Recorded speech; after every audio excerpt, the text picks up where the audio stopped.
Bien, ¿recuerdas aquella película en la que un príncipe africano abandonó su palacio de lujo para irse a vivir a un apartamento lleno de cucarachas en Queens? Aquel que pensó que la mejor forma de pasar desapercibido era fregando suelos en un McDonald's de imitación.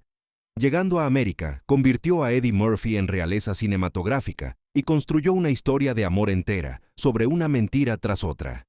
El príncipe Akeem abandona Zamunda para escapar de un matrimonio arreglado, finge ser un hombre sin un centavo, y consigue trabajo en McDowell's, hogar del Big Mick y los Arcos Dorados, que conste que no tiene nada que ver con McDonald's, en absoluto. Arsenio Hall lo acompaña como Semi, un tipo que se apuntó a conocer mujeres americanas, no a cobrar el salario mínimo. Shari Headley interpreta a Lisa, el amor de la historia, una mujer que no tiene la menor idea de que está saliendo con un príncipe de verdad.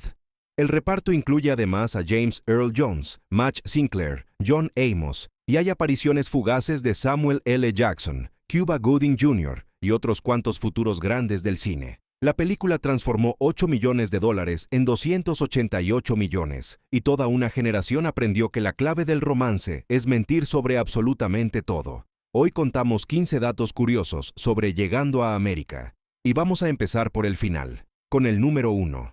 Número 15. Hubo un momento durante el rodaje que casi lo arruina todo, y tiene que ver con un gerente de McDonald's con demasiado tiempo libre y un abogado bajo el brazo. McDowell's siempre fue una parodia evidente, un guiño cariñoso al gigante de las hamburguesas. El equipo de producción encontró un antiguo local de Wendy's en Queens Boulevard, le colocaron unos arcos ligeramente distintos, cambiaron el Big Mac por el Big Mick, y listo, nació uno de los restaurantes ficticios más recordados de la historia del cine. Lo curioso es que McDonald's a nivel corporativo lo sabía todo. Habían aprobado la broma sin ningún problema. Pero alguien olvidó avisarle al gerente de la franquicia local. A mitad del rodaje, ese gerente apareció en el set, acompañado de un abogado. No trajo una carta de cese y desistimiento, trajo al abogado en persona. Se pusieron a fotografiar la decoración, a medir los arcos, y amenazaron con demandar al equipo entero. Puedes imaginarte el caos. Los técnicos paralizados, los productores corriendo con el teléfono en la mano, y alguien probablemente tirando al suelo una bandeja llena de atrezzo. Pero entonces alguien llamó a las oficinas centrales. Corporativo confirmó la aprobación, el abogado recogió sus cosas en silencio y se fue, y el rodaje continuó como si nada hubiera pasado. Sin embargo, esa tensión real se filtró directamente en la película. John Amos interpretó a Cleo McDowell como un hombre que vive permanentemente a una llamada telefónica de distancia, de una demanda por uso indebido de marca. La mitad de su tiempo en pantalla lo pasa explicando nerviosamente en qué se diferencia McDowell's de McDonald's. La energía paranoica de Cleo cobra otro significado cuando sabes que la producción casi fue clausurada exactamente por el tipo de presión corporativa que tanto temía su personaje. La vida imitando al arte imitando a la comida rápida. No hay guionista capaz de inventarse algo así. Número 14. Eddie Murphy se negó en redondo a que el estudio llenara el reparto de caras famosas. Cuando Murphy empezó a desarrollar Llegando a América, tenía una norma clara: ni una cara conocida salvo él y Arsenio Hall. Quería que la película pareciera un mundo real, no un desfile de celebridades. Si el público reconoce demasiadas estrellas, la ilusión se rompe. No puedes vender un romance de cuento de hadas si el interés amoroso es alguien a quien acabas de ver en otras 3 películas ese mismo año. Al estudio no le gustó nada la idea. Paramount quería nombres con tirón para vender entradas. Murphy quería autenticidad. Y la pregunta es quién tenía más poder de negociación después de que Super Detective en Hollywood 2 recaudara $300 millones. Así fue como Shari Headley consiguió el papel de Lisa. Era talentosa pero relativamente desconocida. El compromiso fue incorporar a John Amos y James Earl Jones, actores respetados pero que en aquel momento no eran precisamente un reclamo taquillero. El instinto de Murphy resultó acertado. La película transmite credibilidad porque estás viendo personajes, no celebridades. Te crees que Lisa es una mujer normal de Queens precisamente porque no has visto su cara en todas las portadas de las revistas. El anonimato de Headley hizo que el romance funcionara. A veces la mejor forma de conseguir que el público se enamore de un personaje es casting a alguien sobre quien todavía no se ha formado una opinión. Número 13. Un columnista ganador del premio Pulitzer acusó a Paramount de robarle la idea. En 1990, Art Buchwald demandó a Paramount Pictures, alegando que le habían robado el concepto entero de Llegando a América. Buchwald no era un cualquiera con rencor acumulado. Era un humorista ganador del Pulitzer, con contactos serios en Hollywood. En 1982 había presentado a Paramount un tratamiento titulado Rey por un día, sobre un príncipe africano que llega a Estados Unidos y acepta un trabajo corriente mientras oculta su identidad. ¿Suena familiar? Paramount incluso le había pagado por ese tratamiento. Luego, según él, hicieron Llegando a América sin darle crédito ni compensación adecuada. La defensa del estudio fue que Eddie Murphy había concebido la historia de forma independiente, que nunca había visto el guión de Buchwald, y que era pura coincidencia que ambos conceptos giraran en torno a un príncipe africano, que se infiltra de incógnito en América. El tribunal no se lo creyó.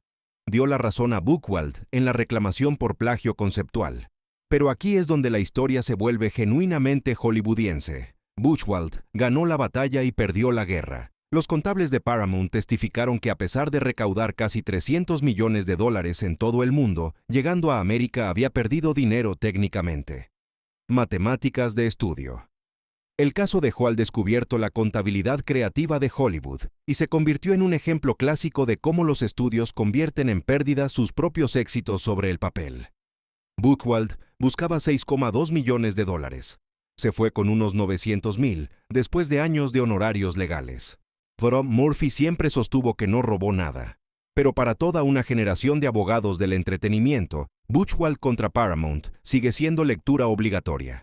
La película enriqueció a todo el mundo excepto, probablemente, al hombre que quizás la concibió primero. Número 12. El cameo de Trading Places creó un universo compartido de Eddie Murphy. El director John Landis y Eddie Murphy ya habían cosechado taquilla juntos con Trading Places en 1983, así que cuando se reunieron para Llegando a América, no pudieron resistirse a colar un pequeño guiño. ¿Recuerdas a Randolph y Mortimer Duke, los codiciosos y manipuladores hermanos que lo perdieron todo después de que Billy Ray Valentine y Louis Winthorpe III los destruyeran en el parqué? Resulta que nunca lograron recuperarse. 5 años después, el príncipe Akeem pasea por Nueva York y entrega casualmente algo de dinero a 2 indigentes. La cámara se aleja y descubres que esos vagabundos son los hermanos Duke. Ralph Bellamy y Don Ameche repitieron sus papeles como los ahora arruinados villanos, todavía discutiendo entre ellos, todavía maquinando, y claramente sin haber superado lo que les pasó. La limosna de Akeem resultó suficiente para cambiarles la vida de nuevo. En el momento en que Mortimer cuenta los billetes, Randolph pronuncia una de las mejores frases de toda la comedia americana. Mortimer, hemos vuelto. Es un momento que se pierde si parpadeas, pero los fans que lo captaron enloquecieron. 2 comedias diferentes de Eddie Murphy quedaron oficialmente conectadas, y surgió una pregunta que flotaría en el aire durante décadas. ¿Acaso los Duke lograron rehacerse con la calderilla de Akeem? Llegando a América, 2 finalmente respondió a eso, 33 años después. Sí, lo hicieron. Reconstruyeron su imperio, y sus descendientes siguen causando problemas. Un gesto caritativo de un príncipe de Zamunda financió accidentalmente una resurrección de villanos. Número 11. Madge Sinclair y James Earl Jones se reencontrarían de nuevo como realeza. Madge Sinclair ya tenía historia con sus compañeros de reparto. Había interpretado a la esposa de John Amos en Raíces en 1977, así que incorporarse al papel de la reina Aeolion en Llegando a América supuso reunirse con su marido en pantalla de uno de los dramas televisivos más importantes de la historia. Pero fue su química con James Earl Jones la que dio lugar a algo inesperado. Los dos tenían una complicidad natural, regia, cálida, completamente creíble como pareja que ha gobernado un reino juntos durante décadas. Tan creíble que Disney llamó a la puerta 6 años después. En 1994, Sinclair y Jones se reunieron para dar voz a Sarabi y Mufasa en El Rey León, interpretando de nuevo a reina y rey. La misma dinámica, simplemente con distinta especie. Sinclair aportó una fortaleza serena a ambos papeles. La reina Aeolion no tiene mucho tiempo en pantalla en Llegando a América, pero aprovecha cada segundo, especialmente en aquella escena del desayuno, donde apoya con suavidad la decisión de Akeem de buscar su propio camino. El Rey León sería el último papel cinematográfico de Sinclair, ya que falleció en 1995. Pero qué forma de despedirse. Dando voz a una de las reinas más queridas de Disney, junto a una de las grandes voces de Hollywood, en una película que se convirtió en un referente generacional. De Zamunda a las tierras del orgullo, se fue siendo realeza. Número 10. John Amos trabajó de verdad en el primer McDonald's de Canadá. Mucho antes de interpretar al orgulloso dueño de un local de hamburguesas de imitación, John Amos estaba friendo hamburguesas reales en los Arcos Dorados. Cuando McDonald's abrió su primera franquicia en Vancouver, Canadá, Amos estaba allí, no como cliente sino como empleado en formación. Se había mudado con su familia a Vancouver para intentar una última vez jugar al fútbol americano profesional con los BC Lions, pero tenía una hija recién nacida que alimentar. Así que cuando abrió ese extraño restaurante nuevo con los arcos luminosos, cogió el trabajo. Amos fue ascendiendo y estaba en camino de dirigir su propia franquicia. McDonald's incluso tenía una universidad en Chicago, donde los gerentes podían obtener su diploma, pero la interpretación lo llamó y cambió la freidora por los escenarios. Incluso apareció en un anuncio de McDonald's en 1971, el mismo año en que consiguió su primer papel en televisión. Años después, el director John Landis lo convocó para Llegando a América. Landis prácticamente ya tenía tomada su decisión antes de que Amos cruzara la puerta. Era el hombre para el papel de Cleo McDowell. Amos vio el humor de la situación. Un antiguo empleado de McDonald's interpretando a un tipo que construyó su imperio copiando a McDonald's. A veces el universo escribe mejores chistes que cualquier guionista. Número 9. John Paula Abdul coreografió la entrada del príncipe Akeem. Esa secuencia fue obra de Paula Abdul. Antes de convertirse en estrella del pop, antes de American Idol, antes incluso de Opposites Attract y aquel gato de dibujos animados, era una de las coreógrafas más solicitadas de Hollywood. Recién llegada de los videoclips de Control y Nasty de Janet Jackson, la producción la contrató para que la entrada de Akeem resultara ceremonial y visualmente impactante. El resultado fue una apertura que vendía Zamunda como un lugar donde levantarse de la cama requería un equipo de 40 personas. Pocos meses después de que Llegando a América llegara a los cines, Abdul lanzó su álbum de debut, Forever Your Girl, y se convirtió en una estrella enorme por méritos propios. Número 8. La secuela que nadie esperaba y las despedidas que nadie vio venir. 33 años después, Zamunda llamó a todo el mundo de regreso. Llegando a América, 2 llegó a Amazon Prime Video en marzo de 2021, reuniendo a casi todo el reparto original. Eddie Murphy y Arsenio Hall volvieron desapareciendo de nuevo bajo múltiples personajes. Shari Headley regresó como la reina Lisa. John Amos volvió como Cleo McDowell, ahora al frente de una franquicia de McDowell's en Zamunda, porque evidentemente había expandido el imperio. El equipo de la barbería retomó sus tijeras como si el tiempo no hubiera pasado. Y sí, Louis Anderson volvió como Maurice. 33 años de servicio leal por fin tuvieron recompensa. El personaje fue ascendido a gerente de la sucursal zamundana, de cocinero de freidora a líder de franquicia internacional. Eso es el sueño americano en versión Zamunda. James Earl Jones repitió como Rey Joffrey por última vez. Con 88 años, Jones no podía viajar al rodaje, así que sus escenas se filmaron por separado. La trama gira en torno a los últimos días del rey, lo cual significaba que sus limitaciones reales encajaban perfectamente con la historia. La película recibió críticas mixtas. Algunos chistes funcionaron, otros no, y la trama se sentía algo estirada. Pero nada de eso importa ahora. Louis Anderson falleció en enero de 2022, y James Earl Jones lo siguió en septiembre de 2024. Esa secuela sobre la que todos debatieron resultó ser su última actuación. Un último viaje a Zamunda, un último chocolate sexual y una última oportunidad de ver a estos tipos haciendo lo que mejor sabían hacer. A veces una película significa más después de que rueden los créditos de lo que significó jamás en el día de su estreno. Número 7. Los papeles diminutos que lanzaron carreras enormes. Antes de que Samuel L. Jackson se convirtiera en una leyenda de Hollywood, era un actor luchando por abrirse paso, aceptando el trabajo que pudiera conseguir. En Llegando a América interpreta a un atracador armado que irrumpe en McDowell's con una escopeta, quizás 2 minutos en pantalla. Unos pocos años después llegaría Pulp Fiction y se convertiría en uno de los rostros más reconocibles del cine. Pero aquí es simplemente un tipo agradecido por un cheque y una sola escena. En la silla de la barbería, antes de Muéstrame el dinero y su Oscar, estaba Cuba Gooding Jr. de adolescente, con un papel diminuto como cliente que se corta el pelo. Sin diálogos, me apenas se mueve, y si parpadeas te lo pierdes completamente. En el partido de baloncesto, Bondi Curtis Hall hace su primera aparición en el cine como un vendedor ambulante que se cruza con el príncipe Akeem en el peor momento posible. Justo cuando Akeem intenta pasar por un tipo normal y alguien empieza a gritar que hay realeza africana por allí. Curtis Hall llegó a recibir nominaciones al Emmy y a dirigir episodios de series como Firefly o Jessica Jones. Luego está Vanessa Bell Calloway como la princesa Imani, la novia con la que Akeem tiene el matrimonio arreglado. Una joven que ladrará como un perro y saltará a la pata coja si se lo piden.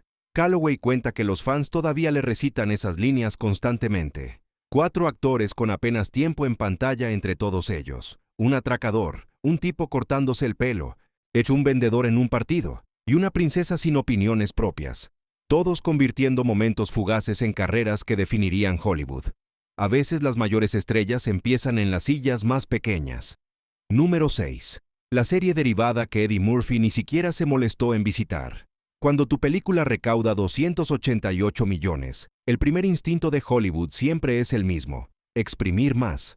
Así que en 1989, Eddie Murphy Productions y Paramount se unieron a CBS para crear una serie semanal derivada. La premisa no era terrible en sí misma. En lugar de recastar al príncipe Akeem, se introducía a su hermano menor, aún más mimado, que es desterrado a Queens para estudiar en la universidad. Tommy Davidson, un cómico emergente, fue elegido para el papel principal. Paul Bates repitió como Oja. Y el concepto tenía posibilidades, pero la ejecución fue desastrosa. El piloto lo escribió Ken Heck, un veterano de Chips y Webster. Según Davidson, Heck venía de la época dorada de la comedia, pero no tenía ningún feeling con el estilo de Eddie Murphy. El resultado fue un caos. Referencias culturales forzadas, imitaciones metidas con calzador, y nada del encanto del original. Y aquí está la mejor señal de lo que pensaba todo el mundo sobre el proyecto. Eddie Murphy figuraba como productor ejecutivo y jamás pisó el plató. Ni una sola vez. Su nombre estaba en el proyecto y no quería saber nada de él. Además, Davidson ni siquiera era la primera opción. Marlon Wayans había arrasado en la audición, pero tenía otros compromisos. Davidson consiguió el papel por descarte y tuvo que cargar solo con un barco hundiéndose. CBS sabía exactamente lo que tenía entre manos y lo enterró. El piloto se emitió el 4 de julio de 1989, cuando medio país estaba de barbacoa, dentro de la antología veraniega Summer Playhouse de la cadena, el equivalente al basurero reservado para pilotos en los que nadie cree. Nunca llegó a serie. Un año después Davidson se unió a In Living Color y por fin tuvo el escaparate que merecía. Todo el piloto sigue en YouTube, pero ya avisamos. Número 5. El jingle de Soul Glow fue escrito por una leyenda de la música. Ese jingle imposiblemente pegadizo de solo, Deja que tu alma brille, el que lleva rondando tu cabeza casi 4 décadas, fue escrito por Nile Rodgers, el mismo que nos dio Le Freak, Good Times, y produjo álbumes para David Bowie y Madonna. Un titán real de la industria musical. Los cineastas querían un anuncio ficticio que pareciera absolutamente real, así que contrataron a alguien que sabía de verdad cómo escribir melodías que se meten en el cerebro y no salen. Rodgers lo entregó. El jingle es ridículo, exagerado, cantado con la intensidad dramática de una power ballad, y está genuinamente bien construido. Eso es precisamente lo que hace funcionar el chiste. Suena exactamente como un anuncio de producto real de esa época. Tan real, de hecho, que la gente fue a las tiendas a buscar Soul Glow. Clientes reales preguntando a dependientes reales por un producto de cuidado capilar ficticio, porque el anuncio era así de convincente. Y lo mejor es que la película sigue pagando el chiste una y otra vez.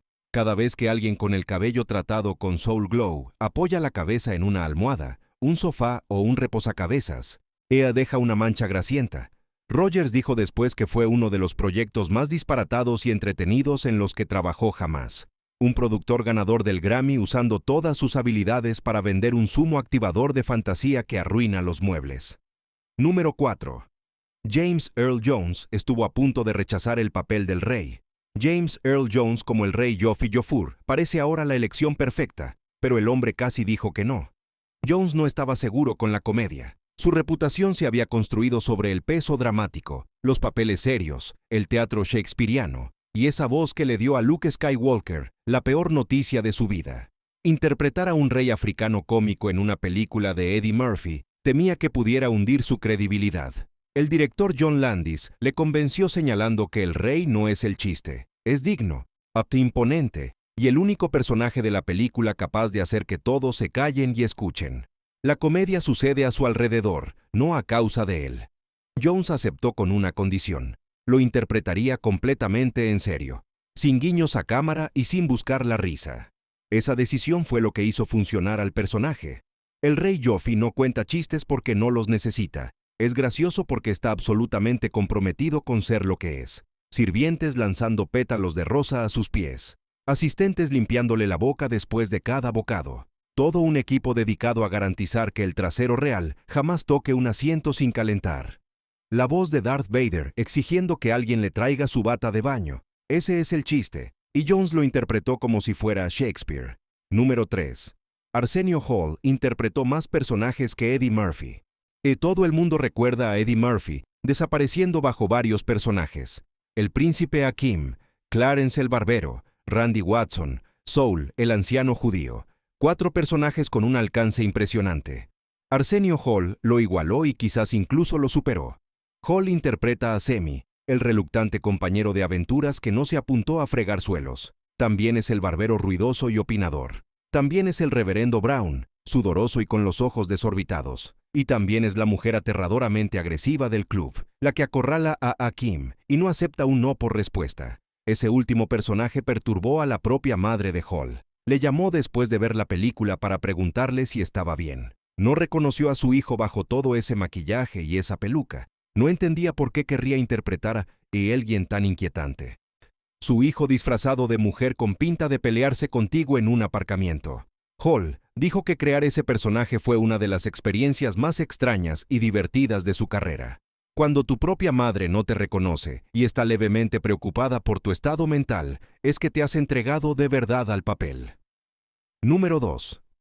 Rick Baker pasaba 4 horas cada mañana convirtiendo a Murphy en un anciano. Esas escenas de la barbería donde Eddie Murphy interpreta a Saul, el anciano barbero judío, son el resultado de un proceso de 4 horas que en algunos días comenzaba a las 4 de la madrugada. El legendario maquillador, Rick Baker, y su equipo fabricaron piezas protésicas personalizadas para la frente, las mejillas, el mentón y el cuello de Murphy. Cada una tenía que integrarse a la perfección, sin costuras visibles, sin bordes evidentes. Luego llegaban las manchas de la edad, las arrugas, el sombreado cuidadoso para que todo se moviera con naturalidad cuando Murphy hablaba o reía. La parte más difícil eran los ojos. Con el látex puedes disimular muchas cosas, pero los ojos siempre delatan la edad real de alguien. Baker usó sombras y una colocación estratégica para que los ojos de Murphy a sus 27 años parecieran haber visto 8 décadas de discusiones sobre Joe Louis. El resultado fue tan convincente que el público creyó de verdad que el estudio había contratado a algún anciano cualquiera. La gente no reconocía una de las caras más famosas de Hollywood.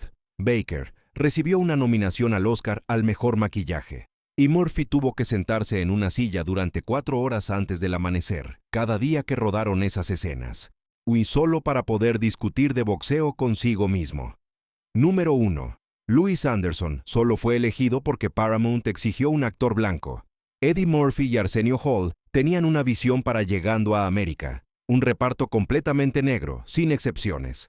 Paramount, sin embargo, dijo que ni hablar. El estudio no iba a financiar la película sin un actor blanco en algún lugar del reparto. Hollywood todavía no confiaba en que un elenco predominantemente negro pudiera vender entradas al público general. Murphy y Hall se resistieron, pero el estudio se mantuvo firme. Bien. Si Murphy tenía que contratar a alguien blanco, elegiría a un cómico al que respetara de verdad. Hall cuenta que el estudio les entregó una lista con 3 nombres. Eligieron a Louis Anderson. ¿Quién era el blanco más gracioso del momento? Recordó Murphy más tarde. Louis, usted lo conocíamos. Era buen tipo. Así fue como Louis entró en la película. Y así nació Maurice, el alegre empleado de McDowell's que recibe al príncipe Akeem y a Semi en su primer día. Es un papel pequeño, quizás 2 minutos de tiempo en pantalla en total, pero Anderson interpretó a Maurice con una sinceridad tan genuina que se convirtió en uno de los personajes más citados de la película. Un mandato del estudio se transformó en un favorito del público. A veces el compromiso resulta ser lo mejor que pudo pasar.